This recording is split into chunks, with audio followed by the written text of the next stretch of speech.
Coffee percolating. Good morning, brothers, and the occasional sister.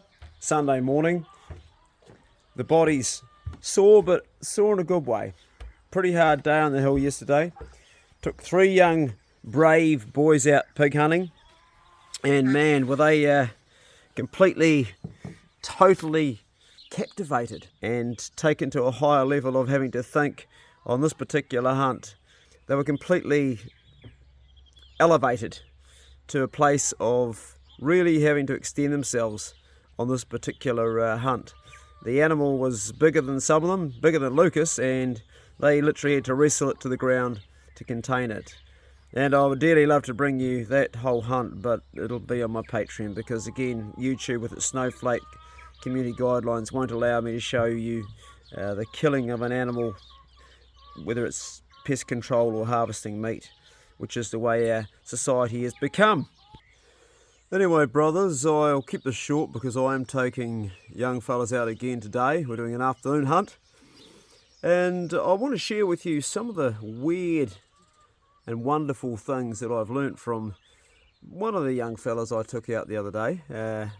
Brody is his name, neat kid, and he said to me he doesn't want to go to school anymore because it's just got too weird.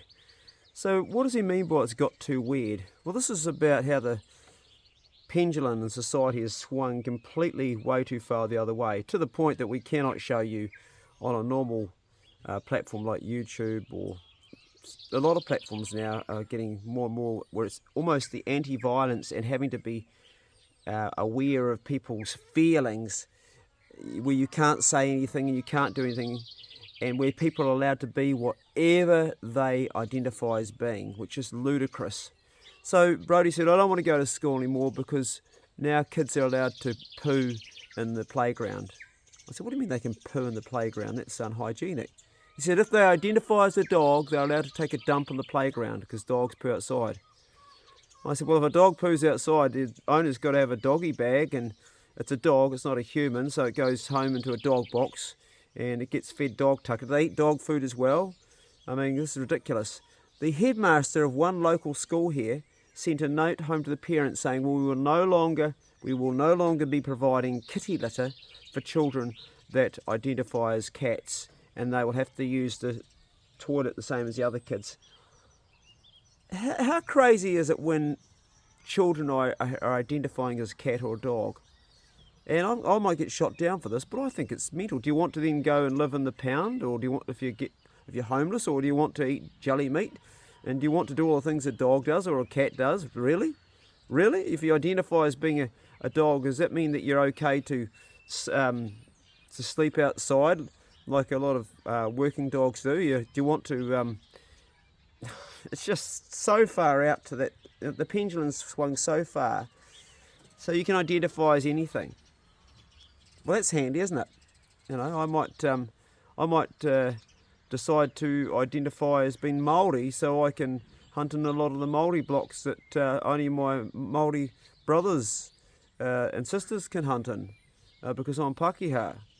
Can I identify as that? And would that be fair to Māori that have the right to have that land that was the ancestral land? One of you wrote a really interesting comment, and it really hit home, and I totally agree with you and totally believe what you're saying to be correct.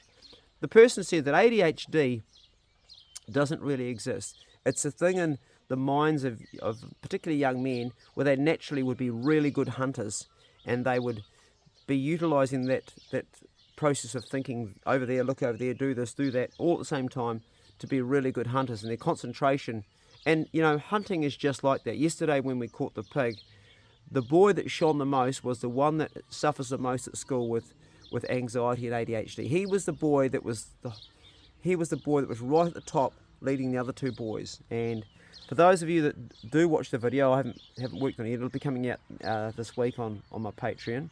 You'll see how this young man takes complete charge of a violent situation, turns it on his head, and he's completely elated, and he's absolutely switched on to what's going on.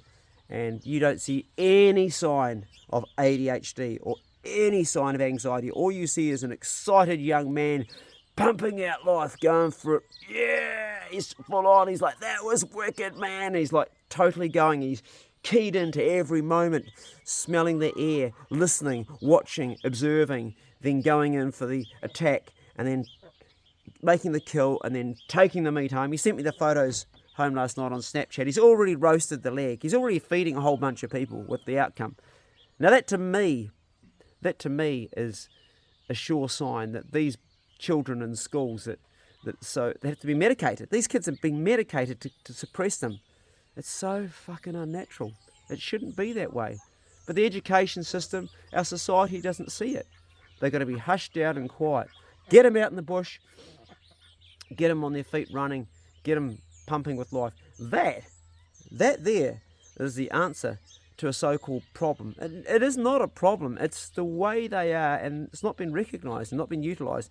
And hunting's just one outlet. There's many outlets. It could be sport. Could be getting them in the right sport. Could be getting them in the right, whether it's whitewater kayaking, or could be into something which really involves a lot of hard thinking, like parachuting, paraponting, hang gliding, wave ski, surfing, or anything which really you've got to apply yourself in a different way.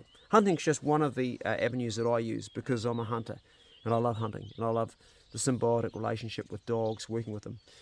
So we'll finish up now because I need to drink this coffee and I do need to get the truck sorted because all the collars still need charging, and that we're going for an afternoon hunt today. As per usual, these are only my views. They're not necessarily correct. But they're things that I've found out that have led me to where I'm going today and the direction I'm going. And now I'm going in the right direction for me and myself and my loved ones and those around me, my dogs and my community. I feel these videos are worth making and sharing. I think I have something to put on the table. Always prepared to be proved wrong, and always prepared to listen to something else. Because science doesn't have an end point that's solid. It's always prepared to shift a little bit to find truth and answer. I hope you're finding truth and answers in your own life, and I'll see you in the next Bro Check Club video. Check on a brother, and I mean that. Check on a brother if there's someone that you know, and if it's your own brother. I looked after my brother for 7 months here. Some of you asked, is he actually doing better now? Yes, he's stronger, and his anxiety's gone from what he says to an 8 to a 2. So yes, he is doing better. It just took a little bit of love and a little bit of reassurance and a little bit of hard work and some good whole plant-based diet with fresh game, fresh rabbit and fresh fish and fresh eggs and good tucker, and he's doing really well. Go steady, and I'll see you in the next Bro Check Club video. The old paradise ducks, they'll give you away every time when you're deer stalking. See ya.